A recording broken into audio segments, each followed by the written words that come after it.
Great. No, thank you for having me. It's like a real pleasure. Love the energy out here. So really excited.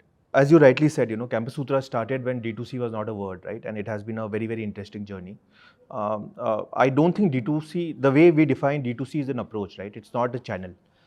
So there are few things that a D2C brand brings, right? In terms of technology, in terms of approach, in terms of supply chain, in terms of way of thinking, in terms of identifying customer need that usually a traditional retailer cannot.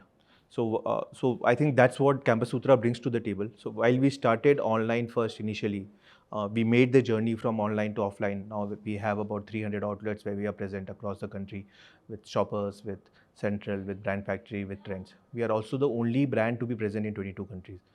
We are in Europe, we are in US, Canada, Middle East.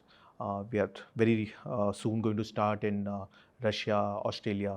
So I think a lot of competencies that we built over a period of time in India has helped us both in offline as well as international. I think it's an approach, it's a mindset, it's not a channel. So I think there's no competition, right? I would like to take a contrarian view there, right? Even if you take an example of Zara and Spain, which is their home country, the share of Zara is less than 10%, right? So fashion industry, unlike mobile or electronics and a lot of these other segments, right?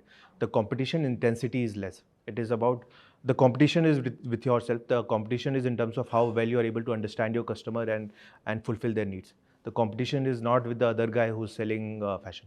So that's how we see it. There are things to learn from competition, but we never kind of we are not in the mindset where we look at some new player coming and hurting our business. That's not how we see competition. So I think the biggest trend is that we are in this sweet point in India where I think a lot of brands are going to be built out of India, right? You have China, which is like the manufacturing hub. India is going to be the brand hub in the next 10, 15, 20 years, right? One, because our understanding of the Western market, of the Western geography, their culture is much better. We speak the same language. And third, I think capital has stopped to become a mod. Earlier, we had very few brands in India and there were hardly any brands that went out of India because capital was a moat. If you had to start a brand, say 10, 15 years back, you had to open 500,000 stores. That required capital. So only a Reliance could do it, only a Aditya Birla could do it. Right? Now that moat is no longer there. If you have the right product, if you understand your customer, you can create a brand without investing that much of money.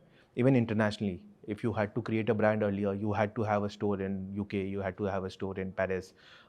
Those marquee locations costed money. So it was not everybody's cup of tea. I think that's like fundamentally changed, right? Second, I think the image of the country overall has gone a tremendous transformation, right? Recently, wherever I've traveled, whether US, Europe, or any of these countries, right? The way they look at India, the way they look at, the Indian story, the way they look at the products from India is completely different from how it used to be 10, 15, 20 years back. So I'm very, very bullish on the India story, on brands coming out of India.